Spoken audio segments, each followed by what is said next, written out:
ഇനി ടാക്സി ഓടിക്കാൻ ഡ്രൈവർമാർ ആവശ്യമില്ല. ഇപ്പൊ തന്നെ അമേരിക്കക്കാരായ ടെസ്ലയുടെ ഡ്രൈവർ ഇല്ല. അതിനെ കുറെ കൂടി നൂതനമായ ലോകമെമ്പാടും വ്യാപിക്കാൻ വേണ്ടി ഇപ്പോൾ മുഴുവൻ ടാക്സി ഡ്രൈവറുടെ തൊഴിൽ പുറത്തേക്ക് വരുന്ന കണക്ക്.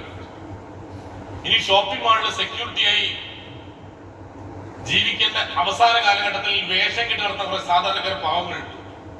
അതായത് ഇന്നലകളിൽ ഒരു ഡ്രസ് കോഡ് മാറ്റുന്ന പോലും ആളും മോശമാണെന്ന് വിചാരിച്ച് മുണ്ട് തുണിയെടുത്ത് ഷർട്ടിട്ട് നടന്ന പാവം മനുഷ്യൻ 65-70 വയസ്സിൽ ജീവിക്കാൻ മറ്റൊരു രക്ഷയില്ലാത്ത സമയത്ത് ഏതോ മാളിൽ സെക്യൂരിറ്റി ഗാർഡായി നിൽക്കാൻ പറഞ്ഞപ്പോ പാന്റും ഷർട്ടും ഇൻസൈഡും ഷൂവും ടൈയും തൊപ്പിയും വേണം കയ്യിൽ വിസിലും കൊടുത്ത് അയാളെ മനസ്സിൽ കോമാളി വേഷം കെട്ടി നിൽക്കുന്ന അവസ്ഥയാണ്. ഇന്നലെ അങ്ങനെ ഒരു വസ്ത്രമാണ് ധരിച്ചിട്ടില്ല. പക്ഷെ ഇന്ന് ജീവിക്കാൻ വേണ്ടി അങ്ങനെ ഒരു വസ്ത്രം ധരിച്ചിട്ട് എത്രയോ സെക്യൂരിറ്റി ഗാർഡുകൾ നിങ്ങൾ ഷോപ്പിംഗ് മാളിൽ കാണുന്നുണ്ട്. ഒരു 5 വർഷം കഴിയുമ്പോഴേക്കും ഒരു ഷോപ്പിംഗ് മാളിലും ഒരു സെക്യൂരിറ്റി ഗാർഡ് പോലും ഉണ്ടാവില്ല എന്ന പുതിയ കണക്ക്. എല്ലാം റോബോട്ടുകൾ പോയി. ഇന്ന് ബിടെക് കഴിഞ്ഞ കുട്ടികൾ പോലും ബാങ്കിങ് ടെസ്റ്റ് എഴുതാൻ വേണ്ടി കോച്ചിങ്ങിൽ പോയി കൊടുക്കുന്നത്. ബാങ്കിങ് മേഖലയ്ക്ക് തൊഴിലവസരങ്ങൾ പുതുതായി ഉണ്ടാവില്ലെന്ന് മാത്രമല്ല ഉള്ളത് കൂട്ടത്തോടെ VRS പുറത്തേക്ക് പറഞ്ഞേക്കുന്ന പറയുന്നത്. ഒരു ബാങ്കിനകത്ത് ഒരു ബ്രാഞ്ച് മാനേജറും ഒരു അസിസ്റ്റന്റ് സ്റ്റാഫും മതി, ബാക്കി എല്ലാ പണിയും റോബോട്ട് പോയി പോകും, AI പോയി പോകും. ഇപ്പൊ തന്നെ CDMA മെഷീനിലേക്ക് പൈസ സമയത്ത് വേറെ ആളുടെ സഹായം നമുക്ക് ആവശ്യമില്ല. ബാങ്കിൽ ആളുടെ സഹായം ഉണ്ട്, പക്ഷെ റോബോട്ട് രൂപത്തിലേക്ക്. ഇന്നത്തെ ഏറ്റവും വലിയ സർജറികൾ നടത്തുന്ന റോബോട്ടുകളാണ്.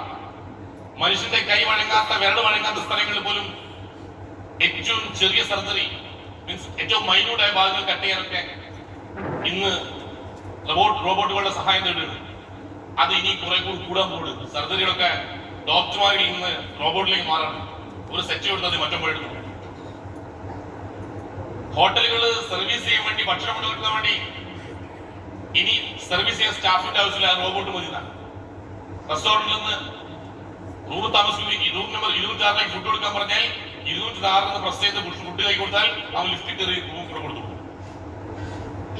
ഇങ്ങനെ ആധുനിക കാലഘട്ടത്തിന്റെ AI കടന്നുവരോടുകൂടി വരുന്ന 5 വർഷം കഴിയുമ്പോഴേക്കും ഇന്ത്യ രാജ്യത്ത് ഏകദേശം 15 കോടി മുതൽ 20 കോടി വരെ ആളുകളെ തൊഴിൽ നഷ്ടപ്പെടാനുള്ള സാധ്യതയുണ്ട് എന്നാണ് ട്രേഡ് യൂണിയൻ നേതാക്കന്മാരെ കണക്കൂട്ടൽ.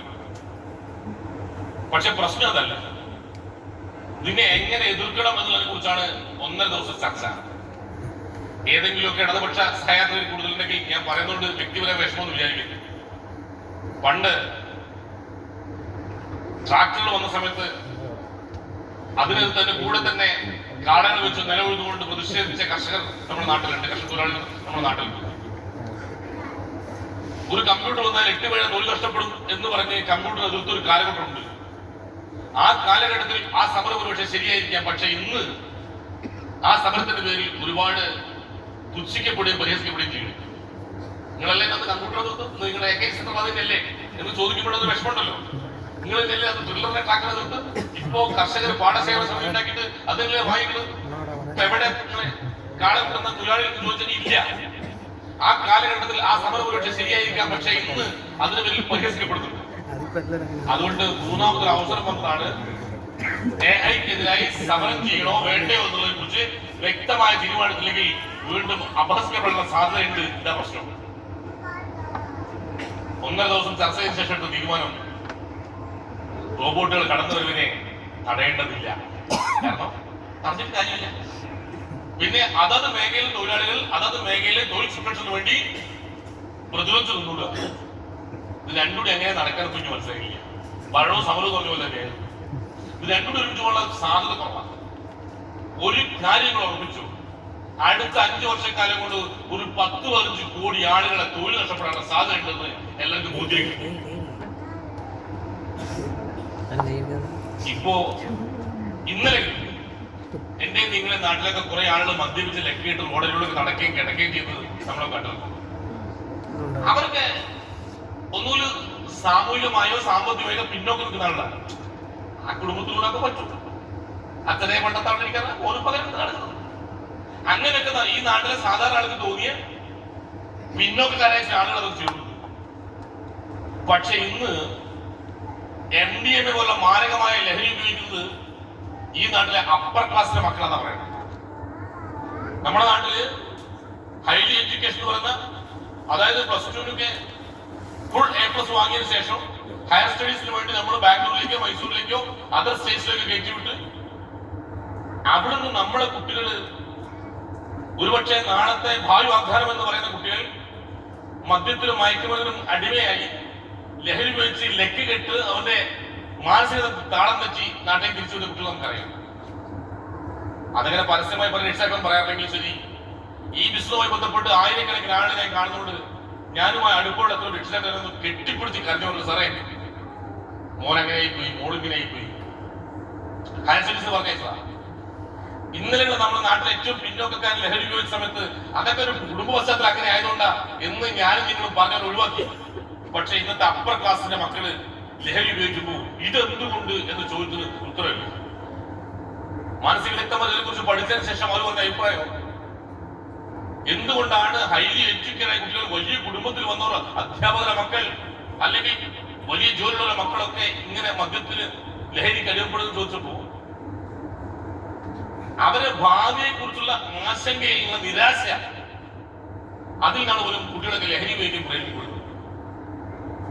ഇപ്പോ അവിടെ ചെന്ന് പഠിക്കുന്ന കുട്ടികൾക്ക് അതേ കോഴ്സ് അവന് മുമ്പേ കഴിഞ്ഞ സീനിയേഴ്സ് അവര് പണിയൊന്നും കിട്ടാതെ വന്നിട്ട് അവൻ ലഹരി ഉപയോഗിക്കുന്നു, ലഹരി വിൽക്കുന്നു, പുതുതലമുറ വാങ്ങുന്നു. അപ്പൊ എനിക്ക് മുമ്പേ കോഴ്സിന് പണിയൊന്നുമില്ല, ഭാവി ശോഭനമല്ല എന്നുള്ള നിരാശയിൽ നിന്നാണ് പോലും യുവജനത ഇന്ന് ലഹരിയിലേക്ക് തള്ളപ്പെടുന്നത് പറയുന്നത്. അതുകൊണ്ട് തന്നെ കേരള ഗവൺമെന്റിനെ സംബന്ധിച്ച് എന്തുകൊണ്ടാണ് യുവതലമുറ ലഹരിയിലേക്ക് പോകുന്നത് ചോദിച്ചത് കൃത്യമായി ഉത്തരം കിട്ടി. കുട്ടിക്ക് സ്വന്തം ഭാവി വലിയ പ്രതീക്ഷയൊന്നുമില്ല, നിരാശയാണ്. അവന് എത്ര വലിയ വിദ്യാഭ്യാസം കിട്ടിയെന്ന് അവൻ ആഗ്രഹിച്ച് തൊഴിലുണ്ടാക്കി. ഇങ്ങനെ ഒരു റിപ്പോർട്ട് കിട്ടിയതിനു ശേഷം എന്തെങ്കിലും ഒരു ആക്ഷൻ എടുക്കാൻ നമ്മൾ ഗവൺമെന്റ് കഴിയുന്നു. നമ്മുടെ കുട്ടികളെ ജോലി എടുത്തില്ല, ജോലി ഇല്ലാത്ത പ്രശ്നം. ഈ കേരള ഗവൺമെന്റ് പരമാവധി 5.25 ലക്ഷം ആളുകൾ ജോലി എടുക്കുന്ന കപ്പാസിറ്റി ഉണ്ട്. ആ 5.25 ലക്ഷത്തിൽ എത്രയോ ഒഴിവുകൾ അവിടെ ഒഴിഞ്ഞു കിടക്കുകയാണ്, നിർത്തിയിട്ടില്ല. എത്രയോ ഒഴിവുകളിൽ കോൺട്രാക്ട് ബേസിൽ ആളുകൾ കൊടുത്തു കൊടുക്കുന്നത്. എല്ലാവരും നിയമനം നടത്തിയിട്ടില്ല.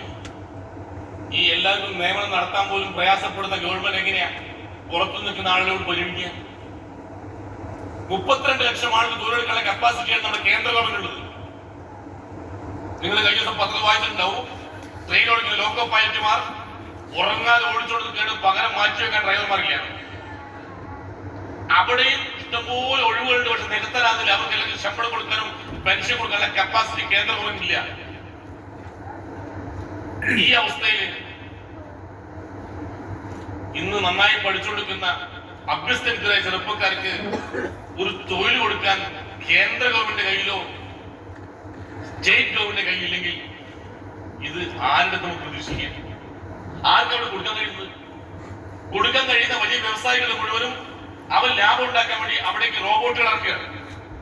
അത് 24 മണിക്കൂർ പണിയെടുത്തോളൂ, ഒരു മാസം ശമ്പളം കൊടുക്കുന്ന കാര്യമില്ല, റിപ്പയറിംഗ് മാത്രം മതി.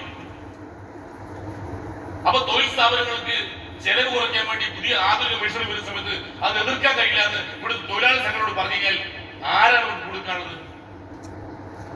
പ്രിയ സുഹൃത്തുക്കളെ, ഈ സമയത്ത് ഇന്ത്യ രാജ്യത്ത് എത്ര പേര് പണിയെടുക്കാൻ മനസ്സുള്ളവർ കയറി വരികയാണെങ്കിലും അവരൊക്കെ തൊഴിലെടുക്കാൻ കഴിയുന്ന ഒരു മേഖലയാണ് ഡയറക്ട് സെല്ലിംഗ് എന്ന് പറയുന്ന മേഖല. നിങ്ങളുടെ അടുത്തേക്ക് ഇപ്പോൾ ഒരു 5 ആൾക്കാർ വന്ന്